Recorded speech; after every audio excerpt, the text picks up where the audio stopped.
Il y a encore 150 ans, cette eau était tachée de sang. Des bateaux de 30 mètres de long partaient rejoindre les côtes américaines. Ici, sur les rives de la République du Congo, ont été déportés 2 millions d'esclaves. 2 millions venus du Gabon, de l'Angola, du Tchad, de la RDC et bien sûr du Congo-Brazzaville. Parmi eux, il y avait aussi tes ancêtres.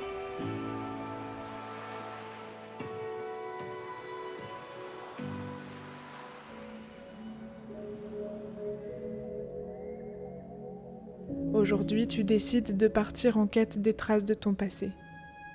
Mais de cette histoire silencieuse, il ne reste rien. Tous les vestiges sont abandonnés, perdus dans la nature qui a repris ses droits. Un habitant du village voisin me guide sur le dernier chemin qu'empruntaient autrefois les esclaves avant d'embarquer sur le navire. Le poteau que vous voyez là, c'était pour la piste d'embarquement. Et c'était entouré des chaînes et des grillages pour éviter que les esclaves les plus rebelles puissent s'échapper de la piste jusqu'à arriver au lieu d'embarquement. Donc c'était juste ça qui est resté comme symbole. Il n'y a plus de chaînes, il ne reste que des poteaux qui datent jusqu'à maintenant. Là. Il reprend la route qui mène en haut de la falaise. Le seul monument commémoratif est tombé en ruine. La tour avait été construite en 1897 par Savorgnan de Brazza, un explorateur italien qui travaillait pour le compte de la France après l'abolition de l'esclavage. Elle s'est écroulée en 2002 et n'a jamais été remise sur pied.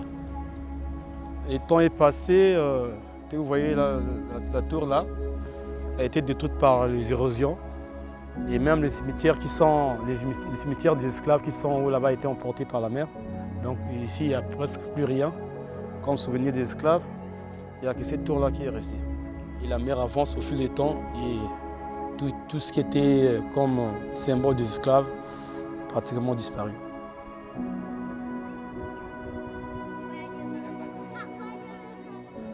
Au village voisin se dressait l'ancien royaume de Luango.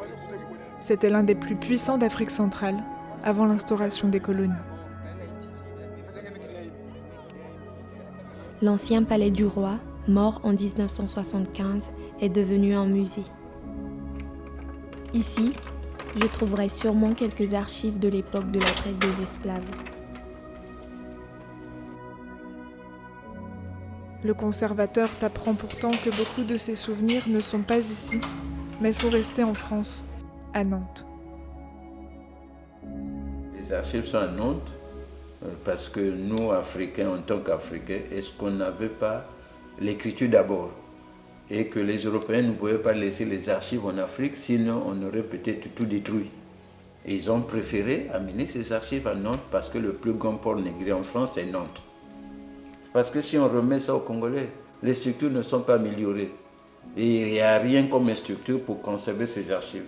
Donc tant mieux que ça continue à rester à Nantes. Voilà le conseil que je peux vous donner.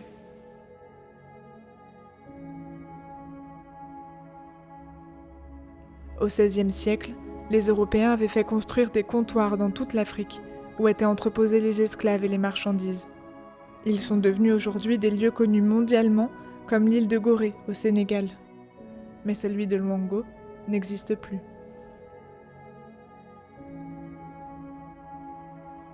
Les gouvernements africains doivent faire des efforts de pouvoir préparer des structures viables où on pourra conserver ces archives, qu'on en a tant besoin pour transmettre à les générations en génération en un mot.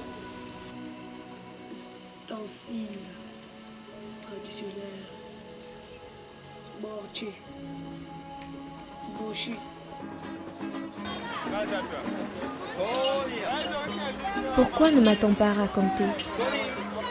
Quand j'étais enfant, pourquoi ne m'a-t-on rien dit? Les hommes et les femmes de mon quartier ont d'autres préoccupations. C'est au jour le jour que l'on vit ici. Penser à demain est déjà un luxe, à hier est un loisir. Pourtant, c'était il y a seulement 150 ans.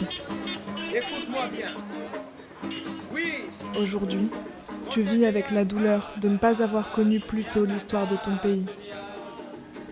On raconte que sur la route des caravanes, là où passaient tous les esclaves de Brazzaville jusqu'à l'embarcadère de Luango, il y a un baobab érigé en mémorial. Les passants y ont gravé leur nom, Savorgnan de Brazza, lui aussi a laissé une trace de son passage en 1887. Je voudrais te raconter. Tu voudrais me dire tout ce passé qui t'appartient, pour que moi non plus, je n'oublie jamais. Parce que tu dois comprendre que sans son histoire, un peuple n'est rien.